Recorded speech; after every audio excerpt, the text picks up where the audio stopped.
Agitnev Shabbos, Parshas Achre,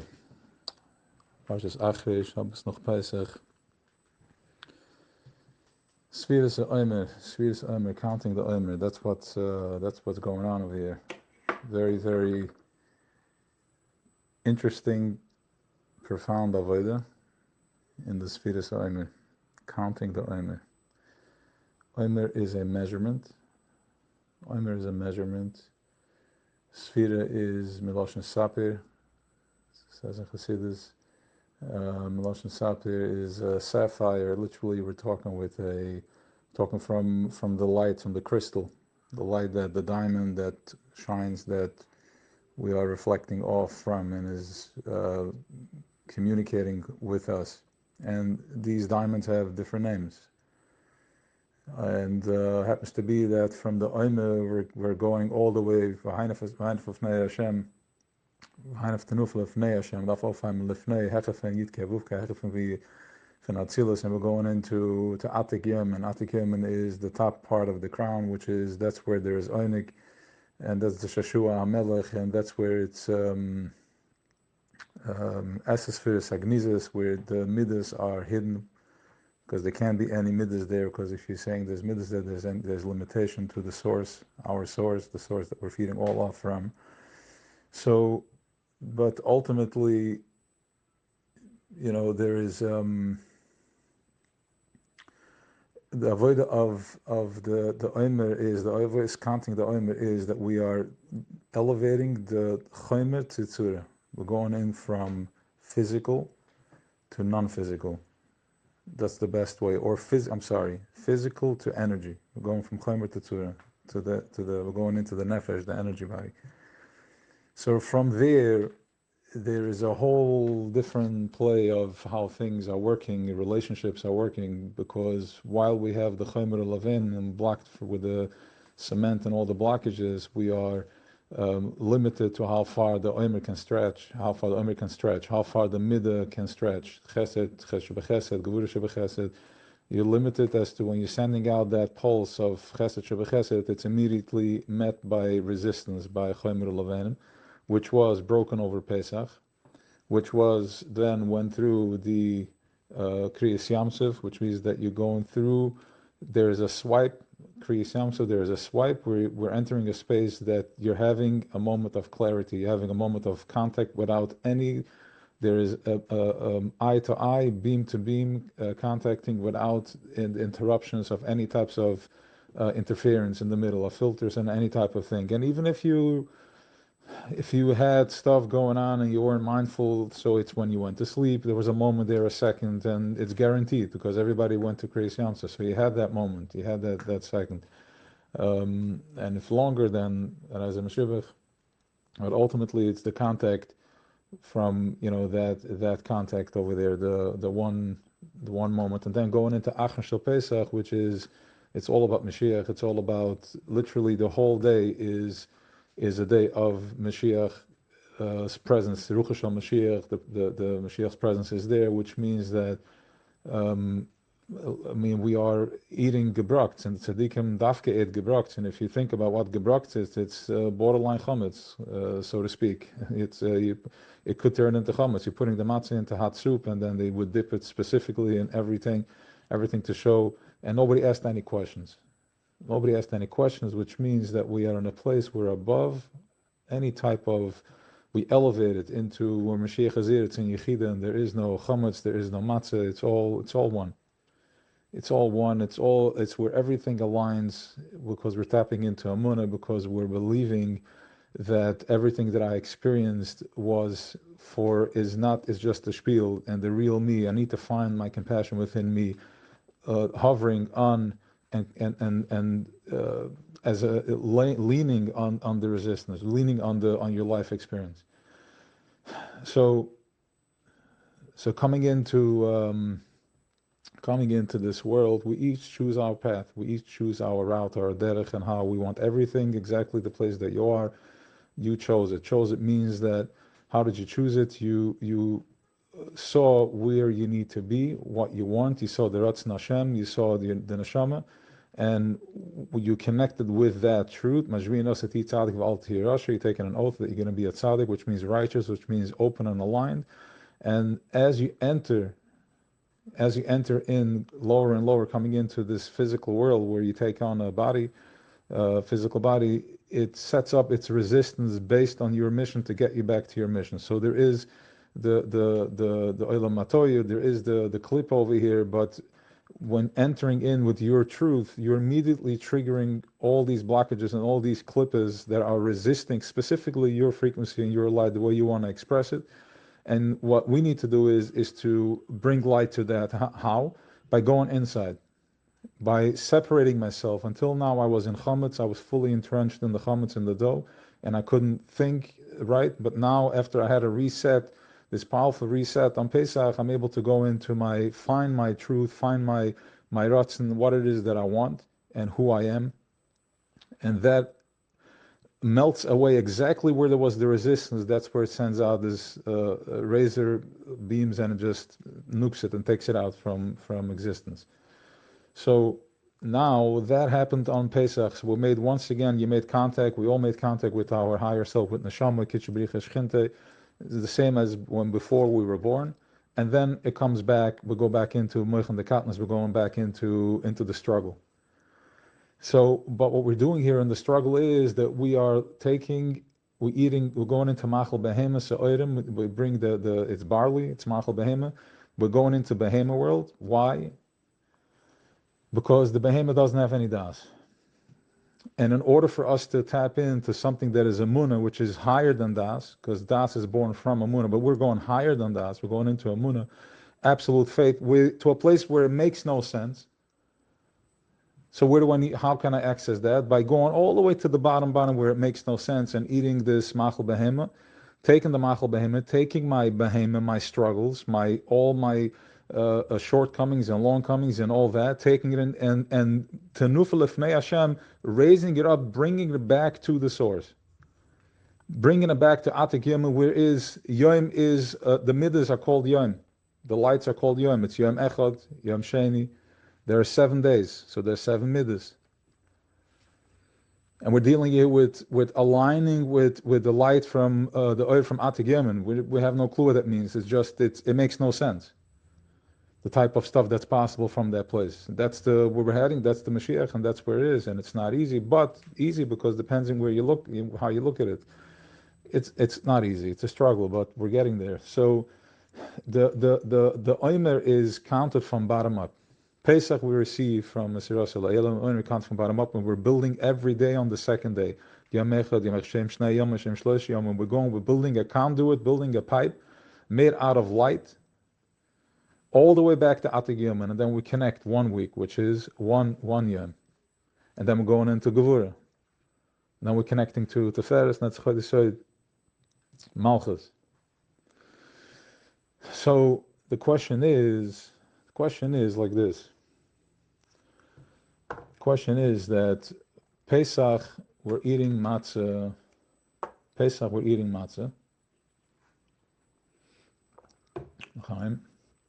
And it feeds the neshama. It feeds Amunah. Pesach we eat a matzah and it feeds the Amunah. So so we're doing something physical to trigger something elevated, something spiritual, something higher, something out of this world, something out of physicality. We're doing a physical action. We're eating the matzah, and now with the Omer, which we're bringing the Omer for the behemoth, for our animal, we're doing something spiritual, doing something non-physical. We're making a bracha and we're counting the Omer. We're not doing a physical action. Yes, in the time of the Beis HaMikdash, we brought it to the Beis HaMikdash. The Reishis Bikurim, we brought it to the Beis HaMikdash. But so did we also had a Korban Pesach. What has a physical Korban Pesach now? So we're not eating the Korban Pesach. We choose to eat matzah to feed the neshama. And then we're something spiritual, and then we're making a bracha, not something non-physical, something ruach, something machshava, something I do with my lips, my hevel, and that is to feed my physical body, and that is the beautiful mix of where we're at over here, what we're being signaled to do. you're not being communicated from a place of you're going to be screamed at and told. This can be told. You have to experience it. You have to see it. You have to open up your eyes and see with chachma, activate your chachma. The chachma gets it just by being present with it. It doesn't need to understand it. It gets the vibration of it. It gets the code, the atzmas of it. Because chachma is connected to keser, he's in relationship with the keser. And then from there, going into bina, we're doing the pashtus where we're understanding, and we're taking each oim and we're raising our hands up, which shows us that our goof and our bodies are not really the way we look at it. They're not really the way we look at it. The Torah is telling us something else now. The Torah is telling us where you're really at. Speaking about shape shifting, allowing the change to happen. So we go into Pesach, everybody with whatever is they're holding on to, their arguments and the financial situation and whatever it is, and it takes a couple of days, you let go of it, and then when we come out from that spaceship, we come out, and how do we balance ourselves? How do we balance ourselves? By going back to where I left off, going back to my struggle. That brings me my center. That brings the grounding. Like I'm holding on, going right back to where it was, because otherwise I don't know where I'm at. And Pari is not afraid that you're going away for 8 days. He's not afraid because he knows that when you're coming back, you're forced to go right back to where you left off. Even now, you're working even harder because you're behind. Didn't work and put out way more. And that goes, even being home with the family and all that, big triggers, all of a sudden spending all that time and all the triggers that you know and don't know come up. At the same time, Pesach is a time that we all move around. Everybody goes to everybody. You go through an uncomfortable process, you're not in your Dalad Amos, you're eating with other people and you're listening to other stuff, which is, there's change happening and you're not aware, because if you would stay where you were at, then you wouldn't allow the change to happen. But since you were shaken up, and the wine and the arba koises and another 4, and moved around in different places, sleeping in a different bed, and your muscles are hurting, and you're sure that it's probably the bed, but really there's a process that's going on, and there's physical pain. Because your body is going through a process of letting go. The body is going through a process of tapping into the Sfirat, the sapphire, the light. So really, it's a very dakesdige split. It's a very dakesdige split. But we're going to start and we'll go from there. Maybe do the shir. We can go into a meditation. So when we want something, I want to try to explain the difference between when the chomer wants something and when the nefesh wants something. In another way is the difference between when the when the chomer, when you accomplish something, you get what you want. How does the chomer feel, the physical, versus where is the sphere? Where do you need to feel it inside, internally? When we receive from our chomer, from the physical body, when we receive from that place, we are limiting how much you can receive based on how much you are allowing yourself to be in gratitude, based on how much one allows himself to accept this shefa, because we are slaves for many years. What that means is that the mindset is limited. You're receiving based on how you're built from all the traumas. But when receiving from the nefesh, then it's an internal connection. It's an internal connection. It's not for anything or with anything, but it's with yourself. And of course, happening in relationship to others. But really, it's not about. It's not a need. It's a balance. It's more of you're receiving from Einig, you're receiving from Atik Yamin. Which means that, as said before, that we are a reflection, we show up from a light that's being fed all the way up from the top, going through many different different realms and consciousness and blockages and mechitzas and all that and parses, and finally here you are. There's a dust, there's a piece of earth, and whatever else it's made out of is now picked up the signal and is walking around with that. But going through, when you clear that and you pick up your hands all the way to the top, to the source, you're opening up and you're cleaning that. You're cleaning the channel, you're cleaning everything. Pesach, you received it. And now when you have the koyach, how do you know where it's at? Why do you have the koyach? Where is the koyach at? And this may get a little more clearer now. The koyach is in your emunah, your belief. The emunah that we received from the matzahs that we ate. And the refuah from the matzahs the second night. The emunah that you receive, what do you feel? Where do you need to be? Where do we need to be to feel the connection to the matzah? Something ancient that was said in the Torah. I'm doing it. I'm feeling it. I'm eating it. What am I experiencing? And it doesn't have to make sense, because remember, we were just born, and when the child says Tati, he doesn't know what that means, what it entails, what the parents mean to him. It just knows that this is it. And then as he gets older, the child starts understanding all the what comes with, and that's called Mochen de Gadlus. So in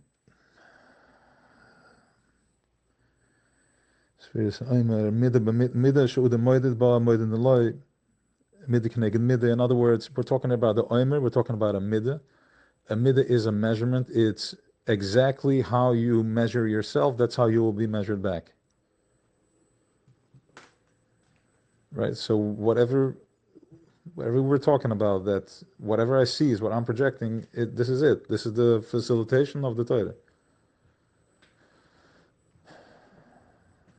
And through the interpretation of Inzira Zakenim, which is the Rebbe's and all the Tzaddikim, which is Middah Keneged Middah, you are fully in charge and in control, and you have the Das, you have the Bechira, you have the choice, you have the Bechira to let go. You have the Bechira to let go, observing how the Akrav keeps grabbing, keeps pinching. Like immediately when there is Menicha, it brings up stuff, something that you need to hold Acheshbon with, and something that you need to, observe, being mindful as it's happening and saying, no, it's not happening. And that is the koyach through Amunah, through the Matzah, and through the Omer. So, this is from Reb Nosson. Counting the Omer, Machel Baheima, Shemesalken Daten, Mesimen Atzman Kebehema. Besemchen Alamuna Lavad. Removing your das, removing your understanding, letting go of anything and everything, anything you're trying to understand, and going in all the way at Soimech, glide on Amunah. Of course, you do your ishtadlus, but then going into Amunah, that fear that you're feeling, that pull, that block that you're feeling, that is what you need to get out of. That's Mitzarim, that's Mitzrayim, because there's Shefa, there's massive Shefa in the world. Huge Shefa. We just need to access it. We access it also through Bina, which is Shabbos. I just heard it yesterday actually from somebody. Bina is Shabbos, so we're going into Shabbos. Shabbos that's where we access that space of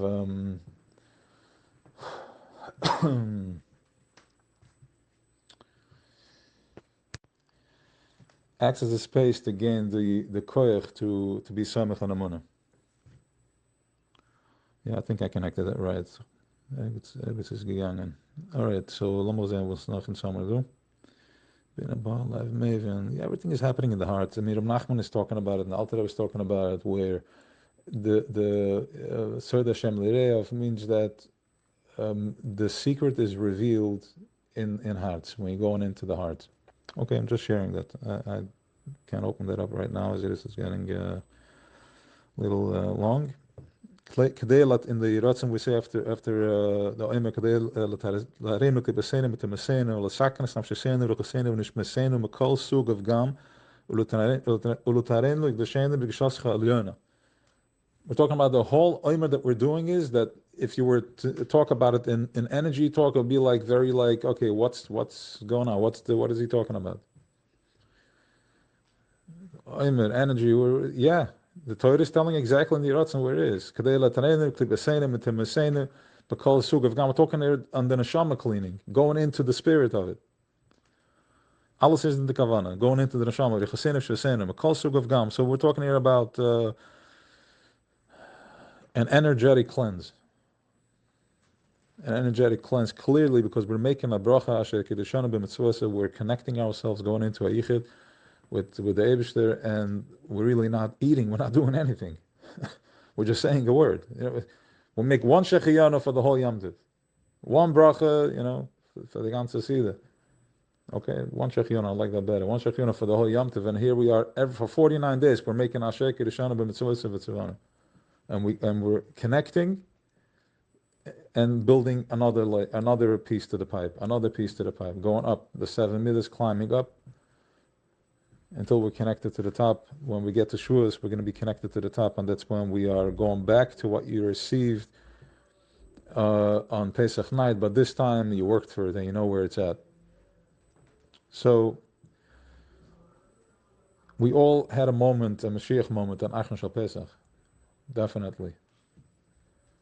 Shala is now we have to find it. So, sapphire, start cleaning and see what you find as we dig. Have an awesome Shabbos. It's also Shabbos Mavarch Chodesh Yir Ani Hashem Refecha. Chodesh Yir is the month of healing. It's the month of healing. After going through this process of being home with your family for 8 days, you need some healing. So we're going into the healing process. And yes, it's it's said in a funny way, but really, it's really. We're home with the parents and with the kids, with our kids, with your own personal kids, your kid inside for 8 days. I mean, there's a lot of work that went in over there.